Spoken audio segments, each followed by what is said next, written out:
বিশ্ব ইজতেমার প্রথম পর্বের আখেরি মোনাজাত শেষে বাড়ি ফিরছেন মুসল্লিরা। দর্শক, সেই খবর জানতে আমরা সরাসরি চলে যাচ্ছি আমাদের সিনিয়র করেসপন্ডেন্ট আপেল শাহরিয়ারের কাছে। তিনি আছেন রাজধানীর উত্তরা আব্দুল্লাপুর এলাকায়।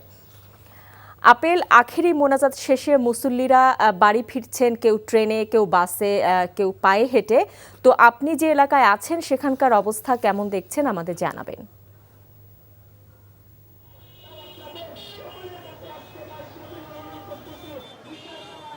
বিশ্ব ইজতেমার আখেরি মোনাজাত শেষে বাড়ি ফিরছেন মুসল্লিরা। মূলত 9টা 35 মিনিটে যখন মোনাজাত শেষ হয় তারপরেই তারা বাড়ির উদ্দেশ্যে রওনা দিয়েছেন। তবে তারা যাতে বিশেষভাবে এবং নিরাপদে নির্বিঘ্নে ঘরে ফিরতে পারেন এজন্য বিশেষ ব্যবস্থা নেওয়া হয়েছে। গণপরিবহন, বাস, ট্রাক এবং ট্রেনের বিশেষ সার্ভিস চালু করা হয়েছে। যদিও আসলে এই যে জনসমুদ্র, এই যে বিশ্ব ইজতেমা ঘিরে, এটি যাতে আসলে সুশৃঙ্খলভাবে যাতে তারা ঘরে ফিরতে পারে এজন্য কিন্তু একটা পর্যায় পর্যন্ত গণপরিবহন চলাচল বন্ধ করে দেওয়া হয়েছে। এজন্য অনেকেই হেঁটে হেঁটে এসে যে আবদুল্লাপুর পার হয়ে সামনে যে গণপরিবহনগুলো দাঁড় করানো আছে সেখান থেকে তারা যার যেভাবে পাচ্ছেন সেভাবে তারা তাদের বাড়ির পানে উদ্দেশ্যে রওনা দিয়েছেন।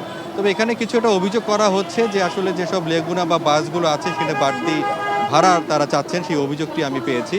তবে সব মিলে তারা সন্তুষ্টি জানিয়েছেন যে বিশ্ব ইজতেমায় তারা অংশ নিতে পেরেছেন এবং আখেরি মোনাজাত তারা করতে পেরেছেন। আল্লাহর কাছে দোয়া করেছেন, আল্লাহ যাতে তাদের দোয়া সেটি কবুল করেন। এবং বলে রাখি যে এবার বিশ্ব ইজতেমার প্রথম পর্ব 2 ধাপে অনুষ্ঠিত হচ্ছে। আজকে আখেরি মোনাজাতের মাধ্যমে প্রথম ধাপের আনুষ্ঠানিকতা শেষ হলো। একদিন পরে অর্থাৎ 3 ফেব্রুয়ারি থেকে দ্বিতীয় ধাপের আনুষ্ঠানিকতা শুরু হবে। বিশ্ব ইজতেমার যে আয়োজক কমিটি রয়েছেন তার সঙ্গে কথা বলে আমি যেটি জানতে পেরেছি যে এবার তারা বলছেন যে প্রায় 40 লাখ মুসল্লি এবার বিশ্ব ইজতেমার প্রথম পর্বের যে প্রথম ধাপের যে আখেরি মোনাজাতে 40 লাখ মুসল্লি এখানে অংশ নিয়েছেন। তবে আশা করছেন যে অনেক সুশৃঙ্খলভাবে এটি শেষ হয়েছে এবং পরবর্তী যে ধাপ রয়েছে সেটিও তারা ভালোভাবে শেষ করতে পারবেন বলে আশা করছেন।